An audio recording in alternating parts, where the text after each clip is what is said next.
boa noite, meus queridos arquitetos.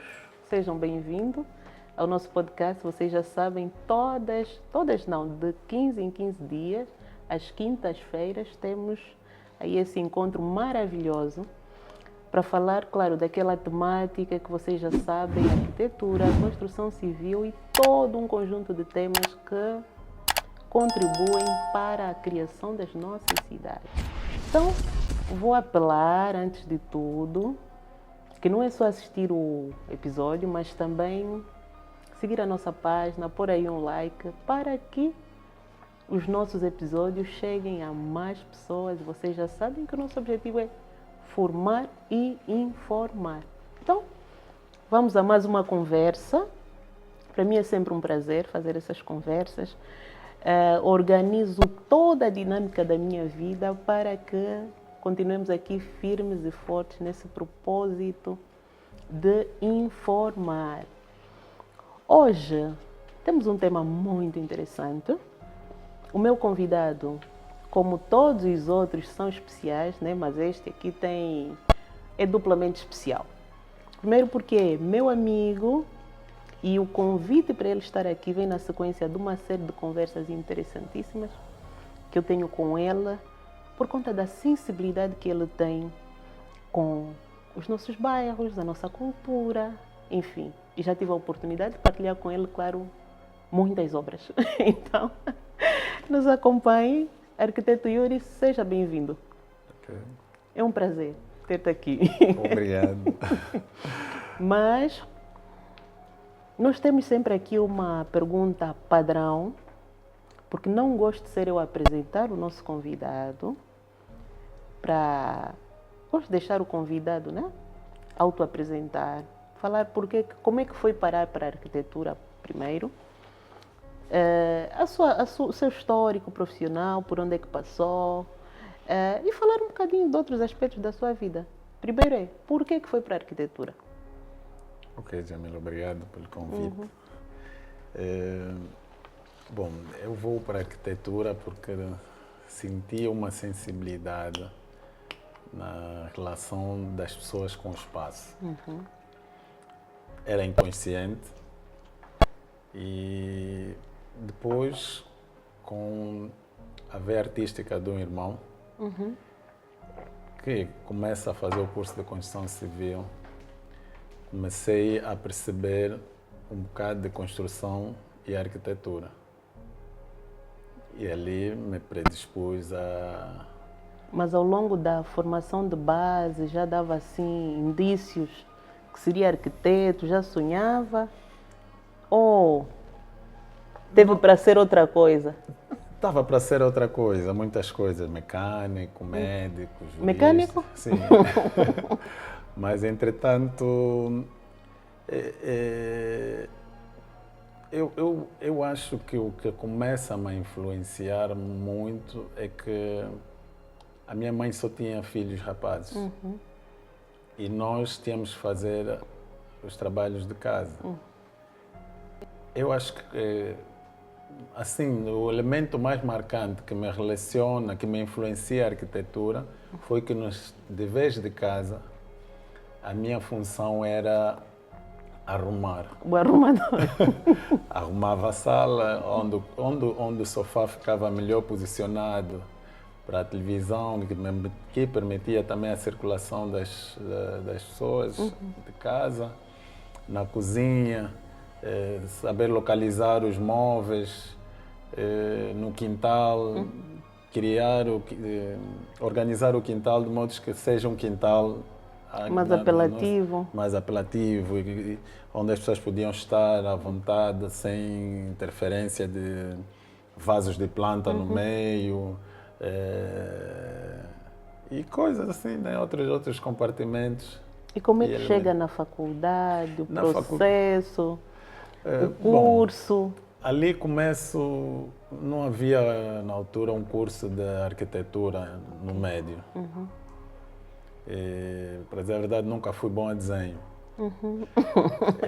Até desmistificando aqui o mito, né? De que o arquiteto tem que saber desenhar. Tem que saber desenhar, não.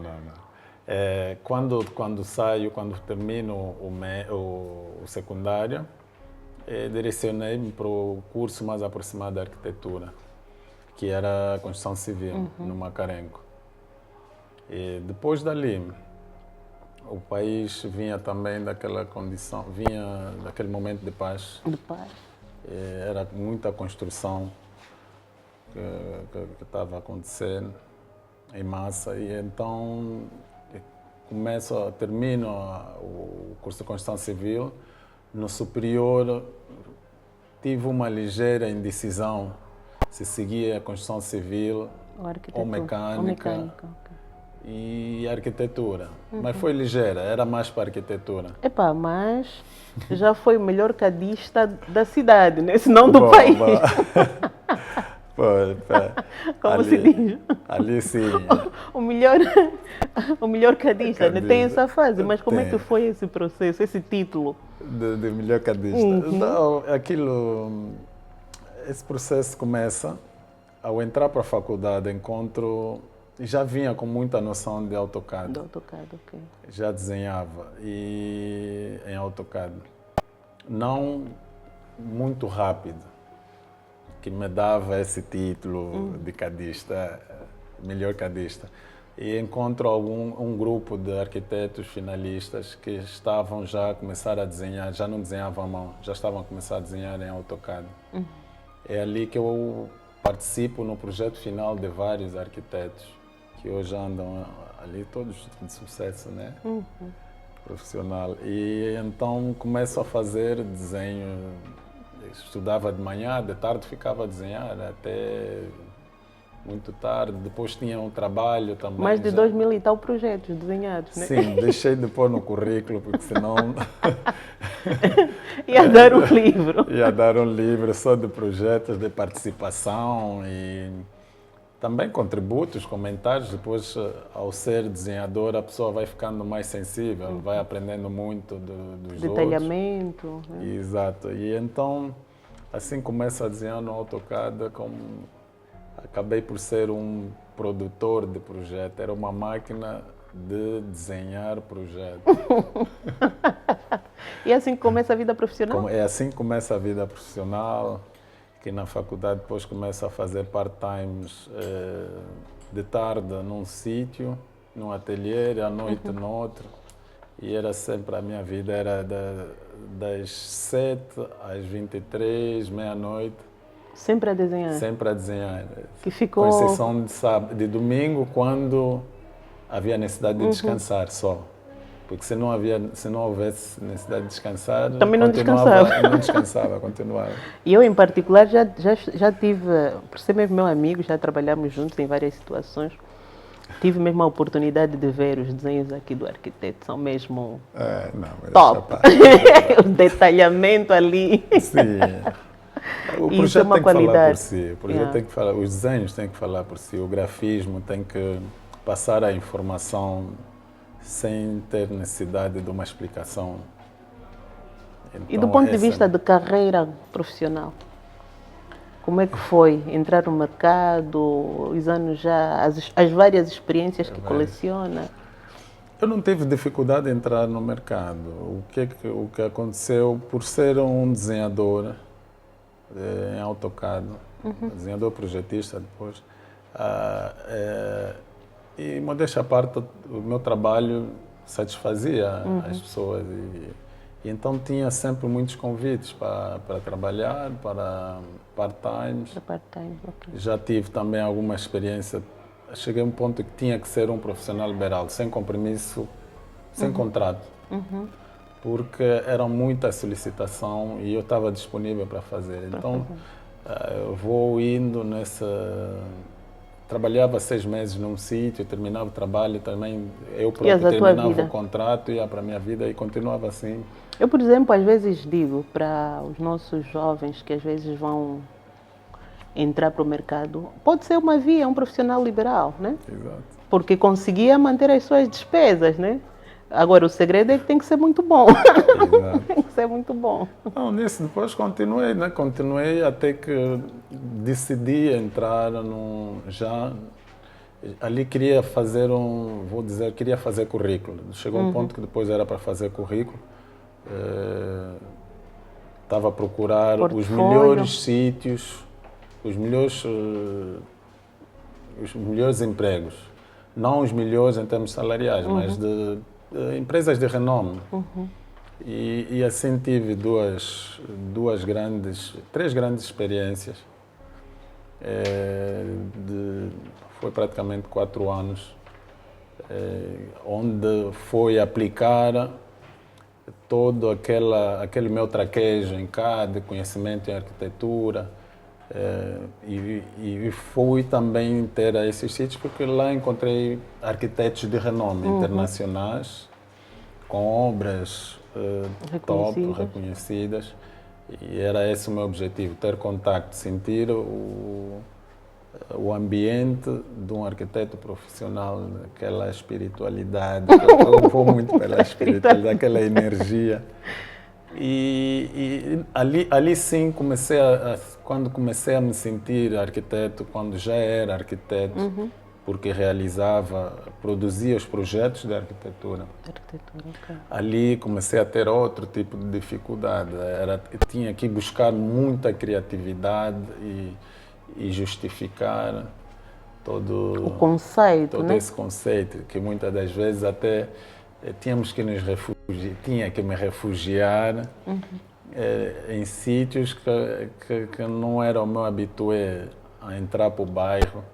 Em vez de tomar um café para me despertar, ia para o bairro tentar ver a vivência das pessoas. E isso me remetia... E vamos mesmo falar sobre essa experiência, né? Que é das muitas conversas maravilhosas que eu tenho com o arquiteto Yuri. Mas ainda há um outro aspecto, que eu não conheci o arquiteto Yuri com essa forma física. Sim.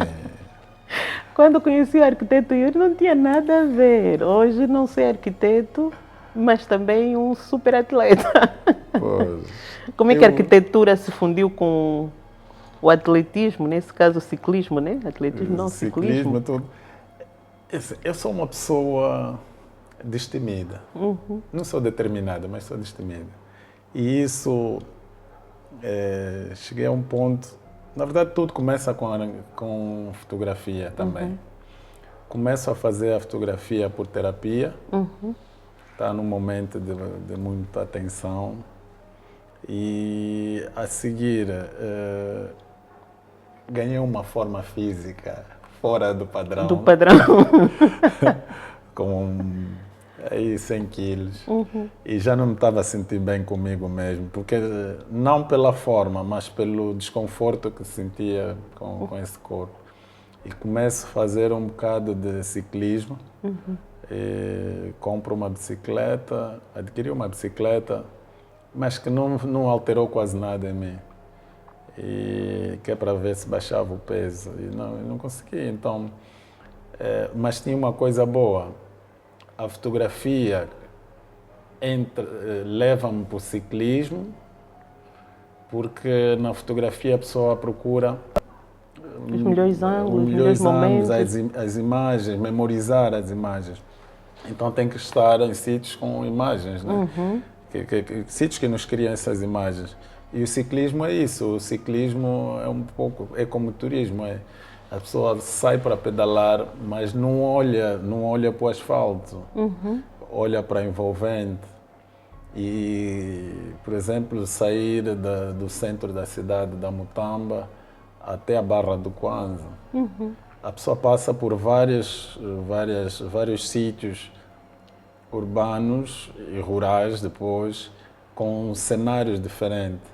Então a pessoa, pelo menos quando pedalo é isso, eu vou andando, mas a fotografar na minha memória a zungueira, o engarrafamento, os prédios, o pôr do sol. Quer dizer, juntou aqui a arquitetura, ciclismo, fotografia e a sensibilidade aos bairros. Exato. E ao chegar ao Ramiro, depois tens a paisagem. A paisagem que é um sítio tranquilo. E esse é mesmo o nosso ponto, o nosso grande ponto em comum, para além da criatividade. O arquiteto é muito criativo.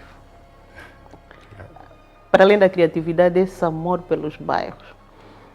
E Na última vez que almoçamos juntos no meio da ilha, Numa becaça. numa becaça, a observar ali a dinâmica do bairro, eu disse, não, temos que transportar essas conversas ali para o arquiteto, porque o bairro pulsa.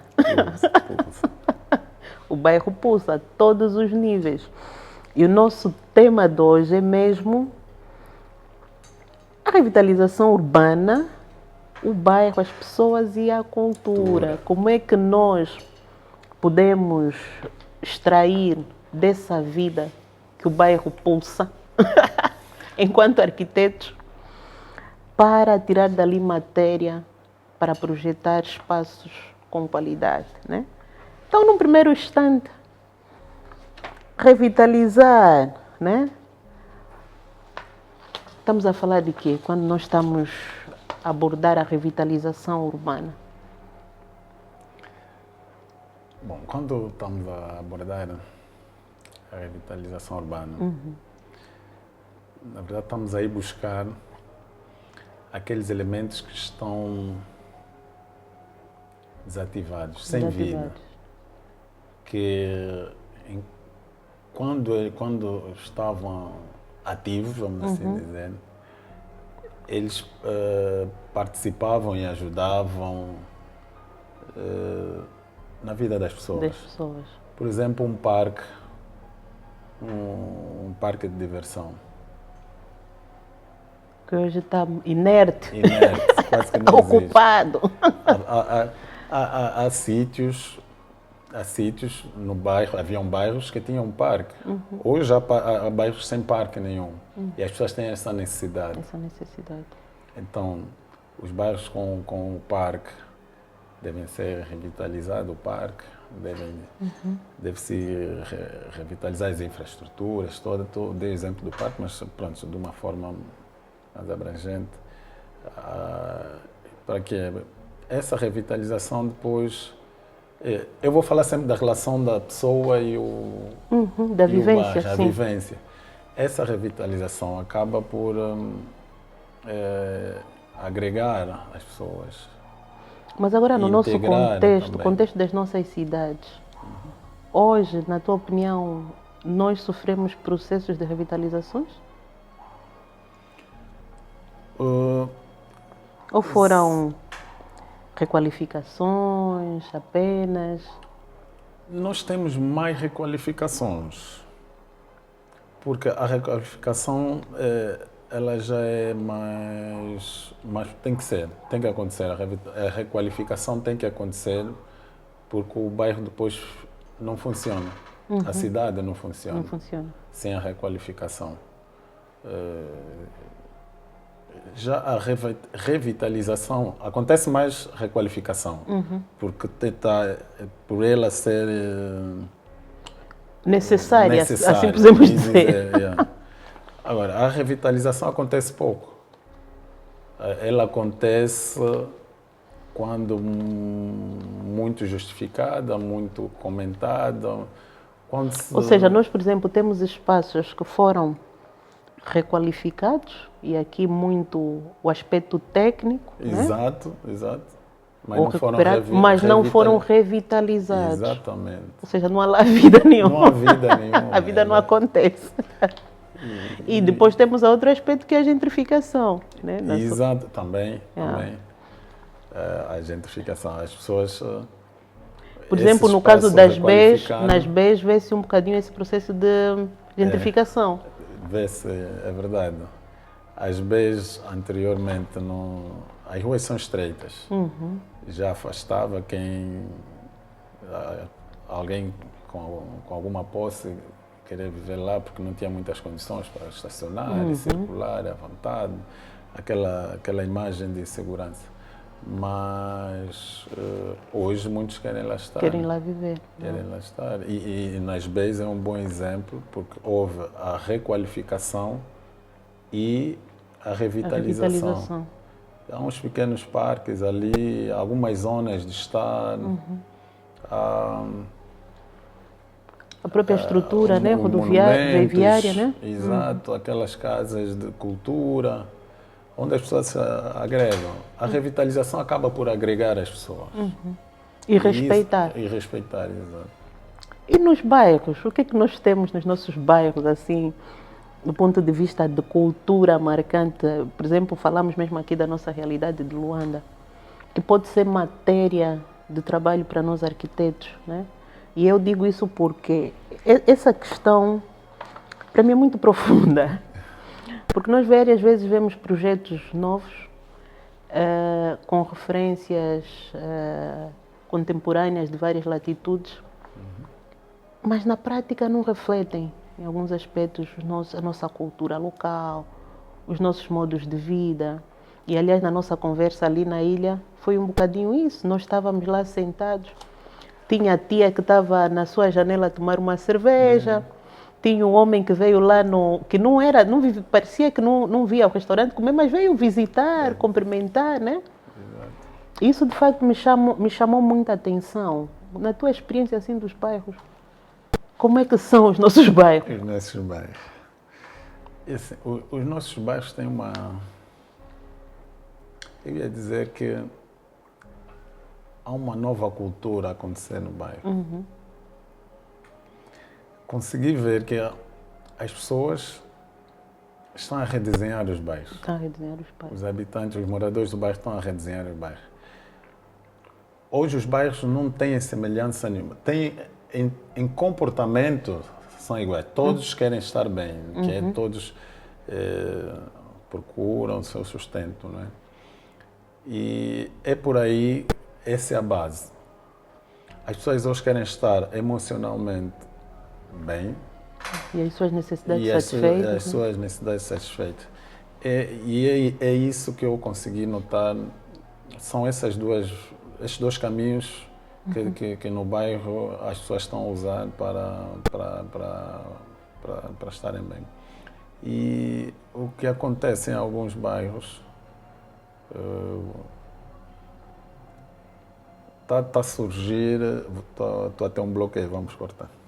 Não vamos cortar nada aqui. Continua, mas vou coisa, estou a dar um bloqueio, já. Mas está a surgir, mas há um aspecto interessante que falou. As pessoas estão a produzir os bairros.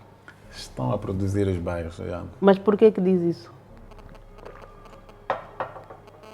Hoje, muita gente que vive no bairro não está a sair do bairro porque já encontrou a fórmula para estar bem, para o seu sustento.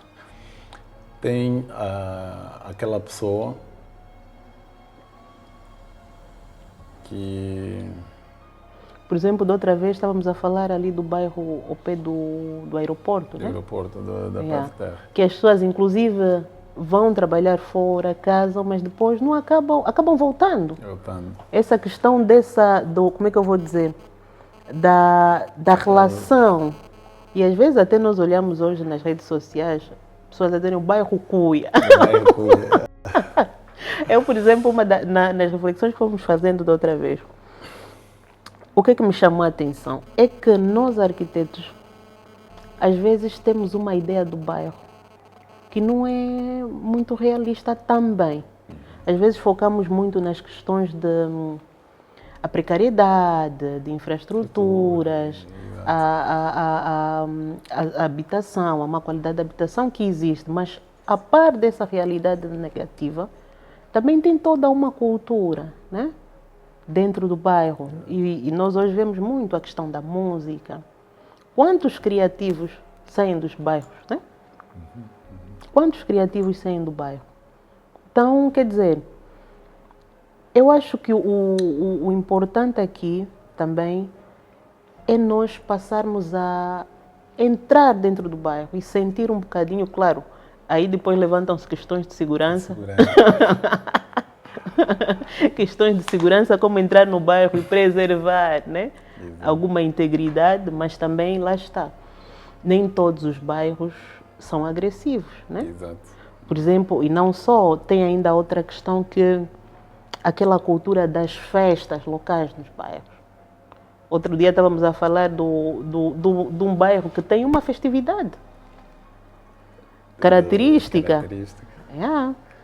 Bom, exato. O que acontece nessa nova cultura do bairro, que começa com a satisfação das suas necessidades e tudo mais, e as emoções. As pessoas hoje, os moradores, não é? Já vão... Eu, por exemplo, notei muito neste bairro, junto ao aeroporto, o bairro Paviterra. Paviterra. Há muita gente, muitos rapazes, muitas pessoas talentosas. Talentosas nas artes. E que vamos vendo lá. E são pessoas que não querem sair dali. Eles sabem que se saem dali, têm sucesso como artista, mas eles se revêem no bairro. Eles fazem o grafite ou uma pintura mural, mas já não daquele estilo antigo, que era assim muito agressivo. Eles contam histórias, e eu digo histórias claras, são pinturas, não são abstratas, são pinturas diretas. Ele cria memórias das pessoas que faleceram, cria memória de sítios do bairro, redesenha isto. Tem esta parte artística que está a acontecer, né, em termos culturais. Está a acontecer também algumas festas que no bairro é a melhor. Passaram a ser tradicionais. Tradição, exato. E todo mundo quer estar lá. Tem a questão que eu digo os sítios que nós hoje vemos assim do lado de fora, almoço, dá-se almoço e a sopa. A sopa e dá-se almoço. Do grafismo. Exato. Esses sítios anteriormente eram sítios assim, sem qualquer condição, né, para alimentar. Era para alimentar mesmo, era para a pessoa tomar uma precariedade refeição. às vezes, né? Exato. Mas hoje, nas minhas experiências de frequentar o bairro, consegui apreciar a qualidade da comida. Ela é equiparada a um restaurante na cidade. E depois consegui perceber que algumas pessoas sempre não querem sair do seu bairro. Prestam Ou seja, há um sentimento de pertença muito forte. Muito forte. Já conseguem se rever, porque criaram nessas condições. E depois começam a prestar serviços para fora. Mas nós, por exemplo, podemos estar a dizer que para algumas pessoas, às vezes, o bairro é refúgio. Porque da outra vez falávamos, por exemplo, do jovem que casou, deixou de morar lá, foi embora do bairro, mas ao se separar acaba voltando. Hoje o bairro é refúgio. É mesmo nesse sentido. É porque as pessoas encontraram a forma, querem estar no bairro. Por força maior saia. Pensando que lá fora os valores são os mesmos. São os mesmos. Mas há uma parte sentimental que lhe faz voltar ao bairro. O exemplo desse jovem que separou-se, e são pessoas, ele tem condições para arrendar um espaço na cidade e viver tranquilo, mas muitos desses jovens que têm mais experiências fora acabam por estar em baixo emocionalmente, recorrem ao bairro. E ao recorrerem ao bairro, por que recorrem ao bairro? Porque ele sente aquela energia, aquela vida do bairro. Ele sabe que quando acordar e chegar ao portão de casa, vão lhe dizer bom dia. Bom dia. Vai estar com alguém que está bem disposta. Sabe que vai acontecer na sexta-feira uma festa que ele pode ir lá também esparecer. Sabe que vai poder criar alguma renda, arranjar um biscato ou fazer um trabalho ali junto, porque tem esses novos trabalhos que vão surgindo. Antes eram as tias que faziam as refeições, mas depois hoje já vemos as moças que abrem pequenas tascas. A conversa rola. Depois tem aqueles amigos que tem aqueles pontos que eles chamam a placa. A placa. A placa, anteriormente chamavam parada e tudo. Hoje é a placa, mas na placa às vezes para sentar e conversar. É para as pessoas partilharem da sua boa experiência. Da sua boa experiência. E eu diria, hoje, se calhar íamos chamar uma terapia em grupo. É uma As terapia mulheres em casa chateadas, mas foram fazer terapia. Exatamente. E nem sempre na tal placa há aquela coisa, não é o álcool que às vezes converge as pessoas, é mesmo a vontade de querer estar com o seu amigo, de partilhar, a vontade de querer partilhar da sua experiência, da sua vivência. E às vezes até desanuviar. Eu, por exemplo, da outra vez quando fomos a ilha, foi um bom momento, pá. Sim. Fui não é, atenção, não é a ilha ali na beira da estrada principal, não. É dentro da ilha. No meio do bairro. Tivemos que deixar o carro no ponto e entrar a pé. Epá, e aquilo, não eu, por exemplo, fiquei nostálgica, me fez retomar a infância, porque hoje em dia, isso é um ponto que eu depois ia colocar, mas coloco já, as cidades que foram produzidas, os condomínios, tiraram um bocadinho dessa solidariedade, dessa proximidade. Porque nós estávamos ali, num restaurante, na Tasca, a tomar um gin de maruvo, né? Um gin de maruvo. um arroz de choco maravilhoso. Espetacular. Espetacular. Como prato do dia. Como prato do dia. E muito bem confeccionado. Exatamente. Sim. E estavam os meninos, quer dizer, a estrada não é só estrada. Não era só estrada. É campo de futebol. É local onde as pessoas brincam. Depois passa aquela vizinha toda jeitosa, os moços subiam. Quer dizer, a vida pulsa. A vida pulsa. E essa vida que às vezes... E ali até eu vou um bocadinho mais longe. Nós às vezes, quando nos colocamos já nos prédios, às vezes você sente as pessoas a tentarem trazer um bocadinho da vivência do bairro para o prédio. Não sei se já sentiu isso. Já, essa tal nostalgia. Por isso é que depois os vizinhos começam assim a insultar, mas o vizinho, você não está no bairro. Sim, não está no bairro. Como arquiteto, por exemplo, como é que vê essa dualidade?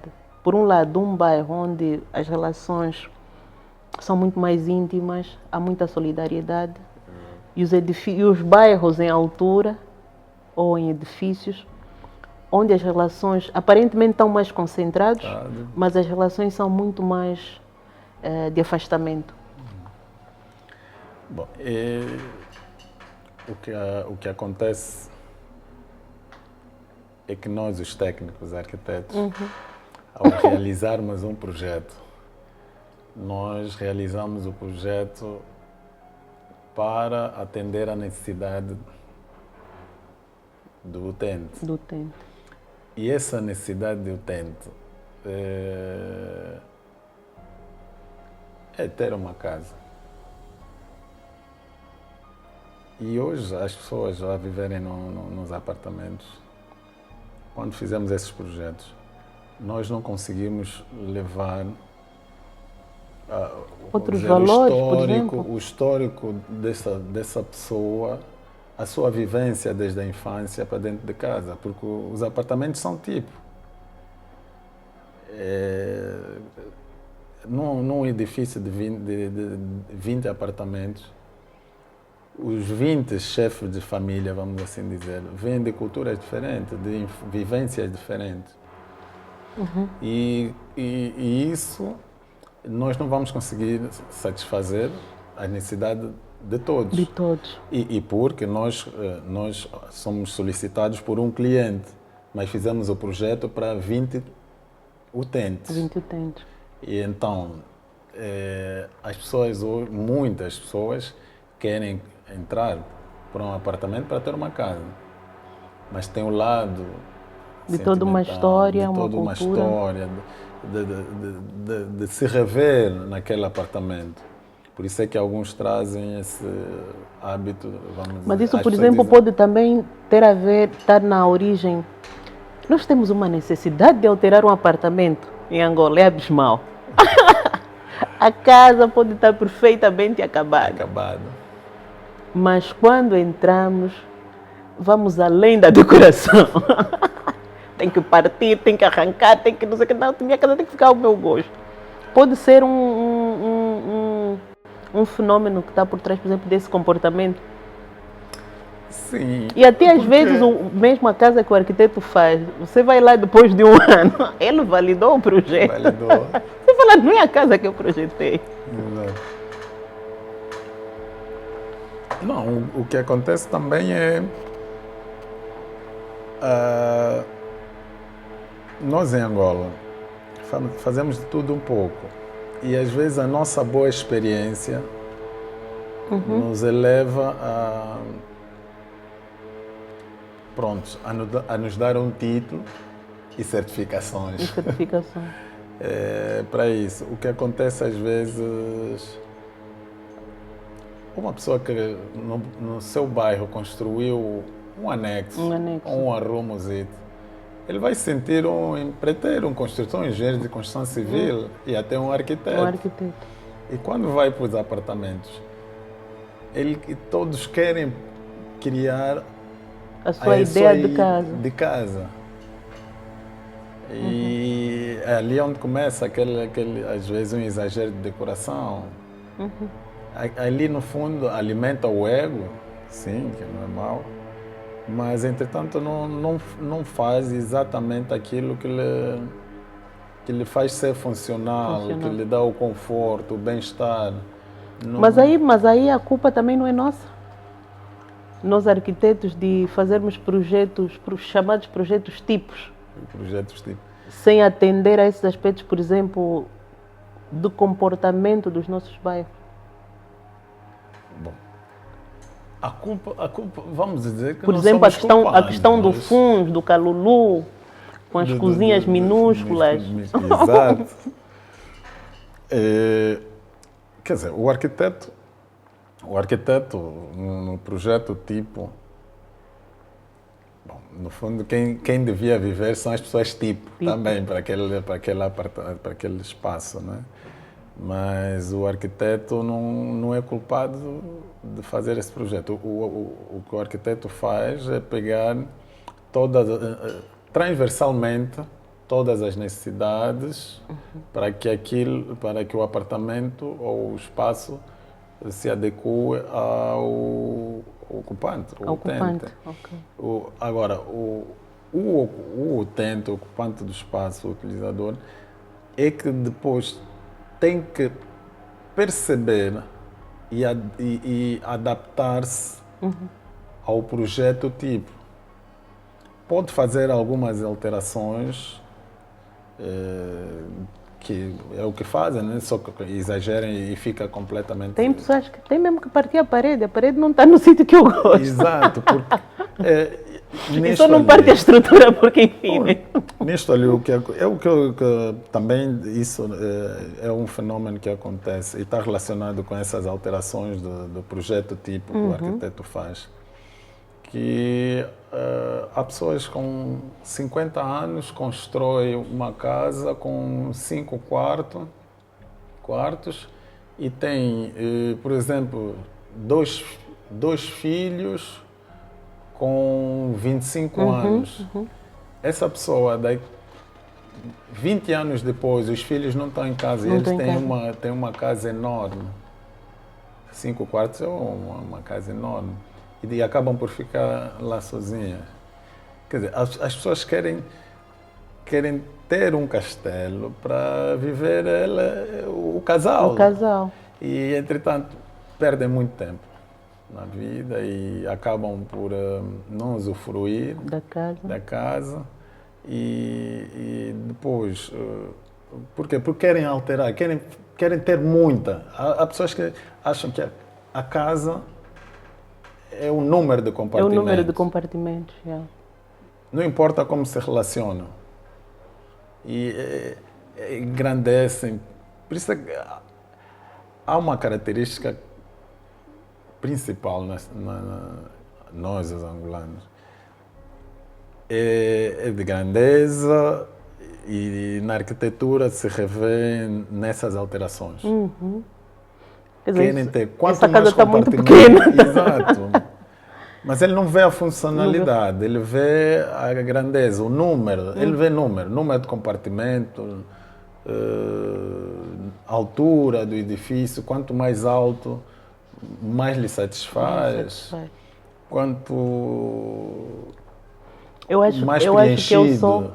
eu sou mesmo o contrário disto. Casa pequena, piso terra, casa não é para me dar muito trabalho. Exato. É para eu viver. É para um viver. contentor de memórias. É para estar, sim. Mas eu quero voltar ainda a um ponto que eu acho fundamental, que é a cultura. Nós em Luanda, e nós conseguimos sentir isso quando vamos em alguns bairros onde, por exemplo, tem muitos residentes que são da cultura ovimbundo, por exemplo, né? Okay.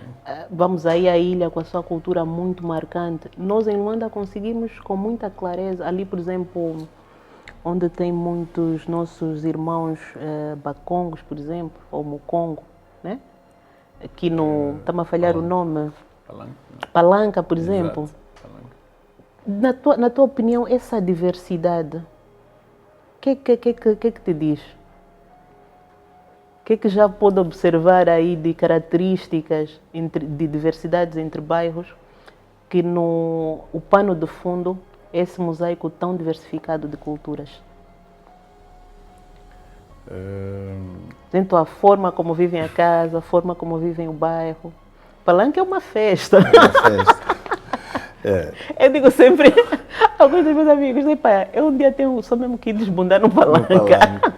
O Palanca tem também os seus segredos. O Palanca sei que tem clubes privados onde reproduzem aquelas festas de clube, onde as pessoas vão desde a indumentária, naquele contexto antigo, e vão lá, aquele cenário de rumba congolesa, os óculos, roupas exuberantes. Mas falando assim da cultura, né? E as habitações, às vezes, muito decoradas, não? Exato. Falando assim da cultura, pronto, a nossa cultura é muito diversificada. Do norte ao leste. E Luanda é a praça, né? De toda a mostra. É a praça. E o que acontece, o que eu consigo perceber, e na minha opinião, é que dentro dessa diversidade, as pessoas estão sempre curiosas para conhecer a outra cultura. A outra cultura, ok. E quando eu digo conhecer na profundidade, na essência, e o que acontece, a arquiteta Jamila acabou de dizer, que quer conhecer o Palanca, quer ir lá, conhecer aquela eu tenho um problema, eu sou muito curiosa, muito curiosa. Pois, então, essa variedade de cultura desperta interesse nos moradores de cada bairro. Mas também não influencia a própria vivência do espaço? Exato, influencia. Por exemplo, que diferença já notou, por exemplo, em espaços onde as diferenças culturais são bem perceptíveis? Por exemplo, começando pelo Palanca. O Palanca tem uma malha urbana bem desenhada. O que eu já consegui perceber é que os bacongos, mucongos, eles são muito detalhistas e bem alinhados, vamos assim dizer. Eles separam, na malha urbana, são bem claros a habitação, o espaço público, o serviço e a área de lazer. E isso notei assim um bocado no Palanca. Mas, por exemplo, nesse bairro Paviterra, que é ali no Rocha Pinto, há uma coisa que eu notei. Ali também é um sítio, é um bairro de culturas muito diferentes, Muito diversificadas. E que o que mais consegui notar é que no meio do bairro, nas ruas mais apertadas, não encontra cantina. Eles separam também a área de comércio numa avenida, não tem avenida, né? Numa estrada principal. Porque é o ponto onde todo mundo converge. Antes de chegar em casa, as pessoas atravessam ali. E a diversidade da cultura das pessoas, estou meio baralhado, acho que depois vão fazer aí coisas, né? Na Mas verdade, essa diversidade se sente nesta rua? Se sente. Se sente em que ponto? Essa rua, apesar de ser comercial, tem igrejas, tem bares. É lá onde está todo mundo congregado. Tem salões de festa. E as igrejas, quando estão no seu evento, são moderadas. Ou melhor, são respeitadas pelas outras pessoas que nem religiosas são. Ou seja, às vezes também fazem ocupação do espaço público. Exato. Da estrada, por exemplo. Não fazem exatamente a ocupação do espaço público, mas pronto, temos essas igrejas com sons altos, que ficam a orar com um som muito alto. Pronto, os salões de festa acabam por... se tiver um evento, o pessoal do salão de festa baixa o som, espera o momento dele. Ou seja, há esse respeito pelas várias atividades que vão acontecendo ali. A questão de óbitos, por exemplo, num sítio que está a acontecer um óbito, os serviços e os moradores à volta desse espaço respeitam. Eu, por exemplo, uma das questões que falou de óbitos, e isso às vezes vê-se muito aí na zona em alguns bairros, né? Em que o óbito às vezes acaba por fechar a rua. Não só, há casos que não é nem só fechar, percorre mesmo as ruas. Exato. Nós temos casos em alguns bairros que esse fator cultural, né? O óbito percorre o bairro mesmo. A urna é levada a visitar os espaços que o finado frequentava, o finado ou a finada, né? E quer dizer, aquilo torna-se um evento quase que de todo o bairro, né? E isso acontece no centro da cidade. Sim. Tem aquele cortejo fúnebre, é por aí. É por aí. Isso. Mas agora, depois disso tudo, desta conversa toda, eu gostaria que refletíssemos na questão de como é que nós, enquanto projetistas, podemos trazer essa vida do bairro e fazer os nossos projetos de revitalização, de requalificação mais ajustados às nossas realidades. Isso nós começávamos... Há uma expressão que eu aprendi com um professor, com uma observação participativa direta. Observação participativa direta.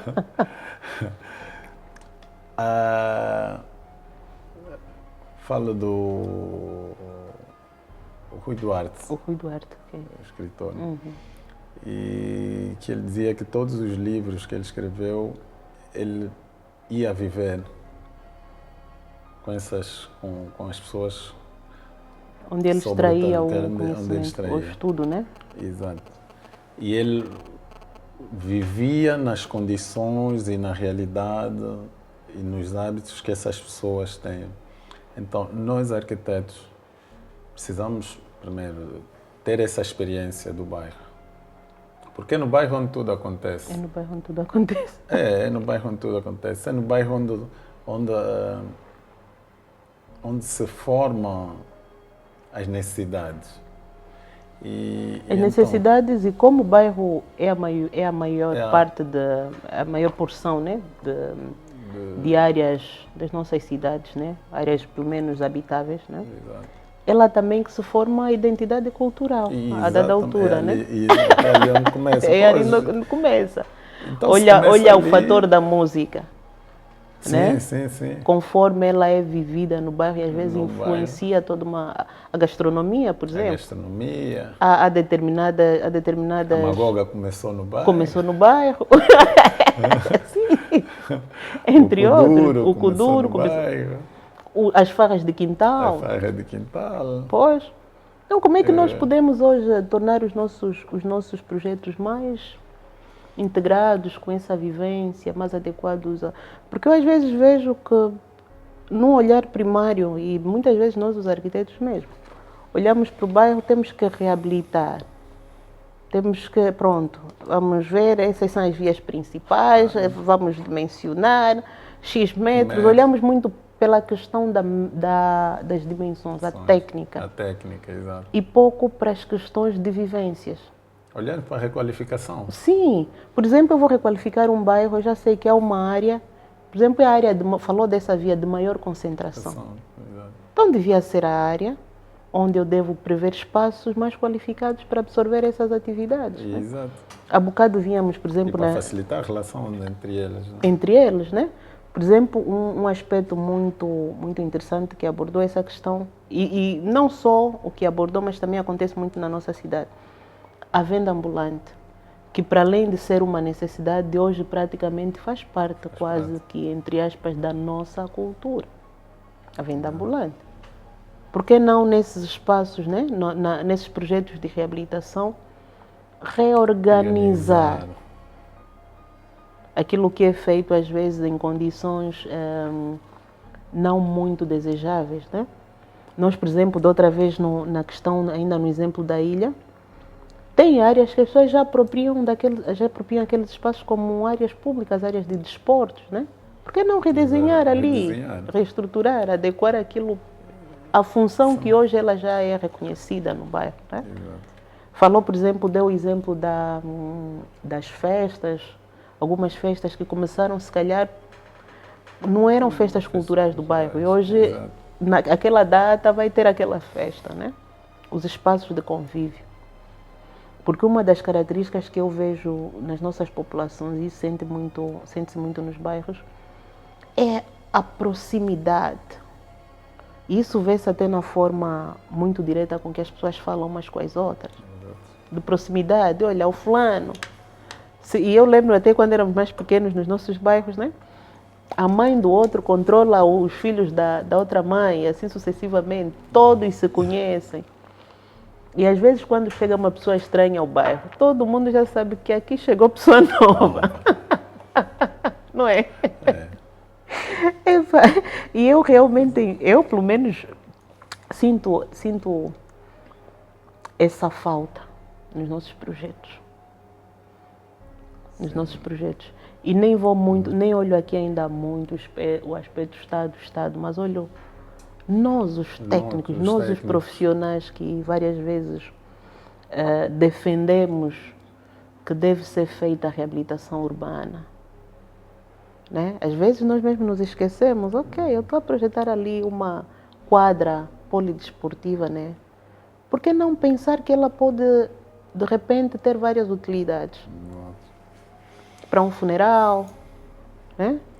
Ter lá um banheiro para apoiar um funeral, para uma festa, para múltiplas atividades. Também aqui a racionalização do próprio espaço. Né? E há uma forma também de contribuirmos. Na verdade, os bairros nunca vão ser iguais. Né? Nunca vão ser iguais. Devemos primeiro identificar qual a característica de cada bairro. De cada bairro. Precisamos saber qual é a identidade que esse bairro tem. Porque o que se consegue perceber é que os bairros têm a sua identidade por longos anos. E às vezes se perde, não se comunica de geração para geração por causa dessa desvalorização. Exatamente. E nós temos, quando soubermos a identidade desse bairro, vamos conseguir ter o projeto de acordo. Há bairros que saem bons jogadores. Então, quando olhamos ali características, bairro, né? temos que começar já a ver áreas desportivas. E por que saem de lá bons Exato. jogadores? E uma adaptação, e no bairro é mesmo assim. Há uma parte da via pública que não tem um campo. Mas, entretanto, se pegar 2 pedras, Faz o campo. faz o campo. Mas nós podemos direcionar. Olha, aqui do lado da estrada, se calhar, olha, a berma, já não vais colocar 2 pedras, mas vais colocar 2 balizas. Né? Uma baliza de cada lado. De cada lado. Mas é uma baliza já que não é pedra, é de ferro e tal.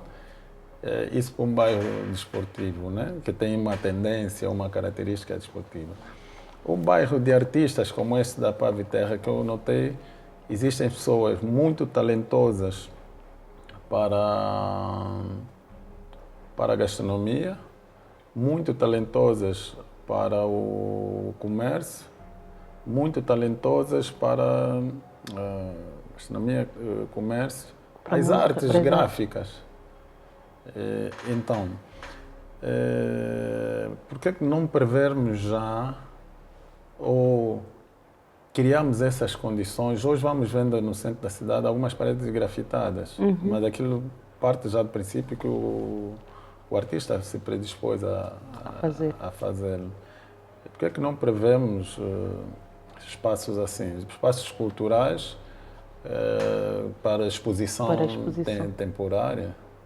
O artista quer se exprimir e coloca lá. Por exemplo, falou de uma questão muito interessante, essa questão da identidade do bairro. E nós vamos em alguns países que a identidade... O Brasil tem algumas cidades assim, em que há bairros cuja identidade é tão forte que se torna um elemento de turismo. Exato. Estou-me a lembrar, penso que é São Paulo, que tem lá o bairro dos japoneses ou chineses, né? Chinatowns, essas coisas, né? Por que não olhamos aqui também? Eu olho sempre, a ilha tem um pano cultural tão forte. No Brasil faço turismo na favela. Na favela. Nós aqui também pode-se fazer. Com processos de reabilitação, certo? Com processos de reabilitação, revitalização. Se um turista quiser conhecer, eu quero conhecer a identidade desse bairro. A identidade da ilha, quero ir fazer uma visita, conhecer aqueles rituais, aquelas festividades. Que antigamente até havia muita divulgação, né? Mas hoje quase, eu pelo menos, não sei se sou eu que ando muito pouco fora desses assuntos, mas pouco ouço falar de algumas festividades características da ilha. Que poderiam ser... E as suas atividades, os pescadores pela manhã, como é que eles praticam a pesca? Nós, por exemplo, da outra vez estávamos a falar de um aspecto interessante da ilha, que são os banhos matinais. Os banhos matinais, das 5, 6 da manhã. 5, 6 da manhã. Que tem até questões ligadas à cura, à espiritualidade, água salgada. Assim. E até estavas a me falar de estudos científicos, né, que provavam que aqueles banhos não é só aquele aspecto negativo que as pessoas às vezes têm em mente, mas tem aspectos mesmo de saúde também associados. Tem. Né? A água salgada à noite tem um processo diferente. Passa por esse processo que logo pela manhã, muito cedo, antes do sol nascer, é um elemento de tratamento, de cura, de revitalização do espiritual, corporal, né? Eu lembro de ver muita gente com paludismo, né? Com paludismo, que é uma doença transmitida pelo plasmode, mosquito e tal. Mas lembro de os ver 6 da manhã, que o sol ainda não se levantou, né? A tomar banho na praia. Mas não é um banho de dar mergulhos, não. É de passar a água pelo corpo. Com movimentos lentos. Curativos. Se nós depois sairmos dali e virmos o que acontece em muitos sítios, é isso. Eu acho, pronto, eu gosto de poesia, mas gosto às vezes de ser muito prática. Por exemplo, que alertas é que podíamos deixar aqui para as administrações municipais? Para tirarem partido desta desta vida do bairro, e até porque muitos bairros têm as suas comissões de moradores, né? A nível dos projetos sociais que se fazem nas administrações, pequenas escolas, postos médicos, até produzirem mesmo esses estudos, entenderem qual é o próprio, a vocação do bairro, né? Exato. Não, as administrações que são as que é, então, instituições local, de né? gestão e pronto, de execução, de aplicação, implementação das políticas, das políticas, né? Olha, há muito que se diga para enumerar, mas dentre elas podia dizer que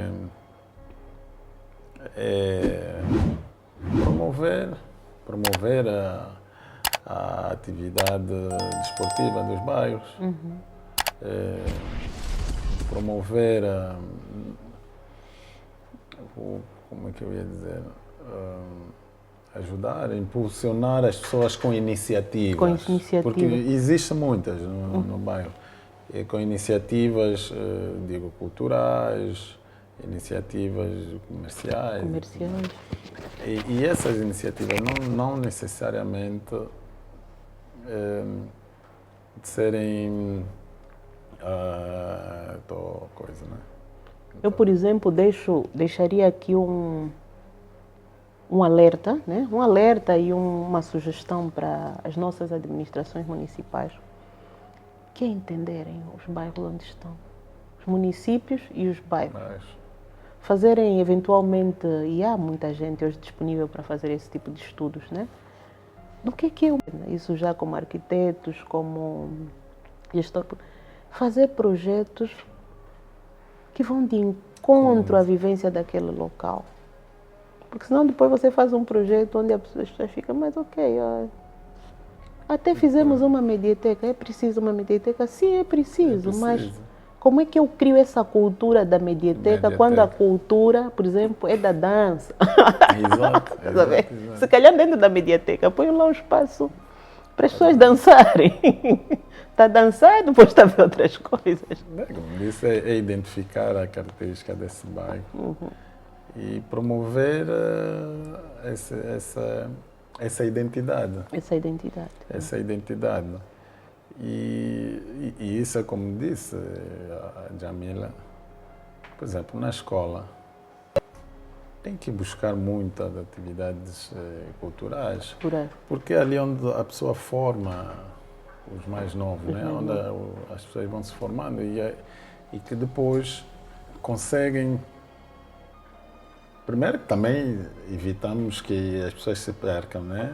Se a pessoa não teve, na sua fase de crescimento, não tiver uma noção de identidade, depois se perde. Então, e na escola é bom que tenha as atividades todas culturais, mas até porque que seja a criança depois na escola. Sim, e orientada, porque ela depois vai para outras atividades, porque a escola também não participa dessa... Não é partícipe desta formação que ele depois vai aprender lá fora, e nem sempre da forma correta, né? O que acontece muitas das vezes é que o campo de futebol da escola, o campo multiuso, é usado para festa, para casamento. Né? Não que seja errado de todo, mas muitas das vezes esses eventos condicionam a atividade da escola. E se a escola realizar um evento cultural para as crianças da escola. Então, tem isso, tem a parte do desporto também, né? Na verdade, no fundo é promover a identidade de cada bairro. No fundo é revitalizar. E revitalizar. Revitalizar, de facto. E pronto, estamos aqui na reta final. Sobre essa questão, muito mais há para dizer. Ainda a questão das infraestruturas que devem suportar essa vivência toda do bairro. A questão da iluminação pública, a questão do saneamento básico, para que a cultura, há bocado disse, a reunião na placa acontecer de forma saudável, ou futebol no meio da rua. Quer dizer, Eu tenho uma coisa que gosto sempre de, quando estou assim diante, em algumas atividades, gosto de referir. Nós temos, as soluções às vezes já estão dentro do problema. Nós às vezes queremos inventar coisas que já existem. O que precisa apenas às vezes é uma reestruturação, uma organização, né? E nisso, pelo menos é uma característica minha quando me solicitam um projeto, ir ao sítio. Porque o sítio às vezes já te diz o que é que ele precisa. E poupa-se muito tempo quando nós paramos para ouvir o lugar, para ouvir o bairro. Ok, eu vou lá. Vivem como? Trabalham aonde? Se reúnem aonde? Quando as crianças vão brincar, vão para onde? Quando as mulheres vão trabalhar, passam por onde? Onde é que vendem, né? No final de semana, onde é que as pessoas se reúnem? E as igrejas estão aonde? Tá vendo? É entender, fazer esse mapeamento e certamente vamos ter projetos muito interessantes. E quem sabe alguns dos nossos bairros ainda vão figurar ali como postais turísticos, né? Porque algo interessante nos bairros, quando bem reabilitados, é tirar partido desse conjunto de situações que falamos da proximidade, né? Eu, por exemplo, quando almoçamos na ilha, eu senti próxima às pessoas. Não as conheço, mas estamos próximas umas das outras. Então é isso que nós pretendemos conservar. Arquiteto, chegamos à nossa reta final. O que é que quer deixar assim como nota de encerramento? Olha, como nota de encerramento, eu gostaria que acho que podíamos frequentar mais o bairro e para observar e começar a entender o comportamento das pessoas. É por ali. Frequentar o bairro, conhecer a vivência das pessoas do bairro e interagir para depois conseguirmos nos integrar numa sociedade harmoniosa. Em que todos se revêem, né? Todos se revêem, exato. E depois, também com isso, vamos conseguir encontrar soluções soluções para aplicá-los na realidade. Bem, meus queridos, muito obrigado. Atenção, nós não queremos aqui romantizar o bairro, como é óbvio, mas deixar claro que toda boa intervenção, todo bom processo de reabilitação parte de um respeito pelos valores que o espaço tem. Os nossos bairros não são lugares, digamos, totalmente de tragédia. Tem aspectos positivos, tem aspectos negativos.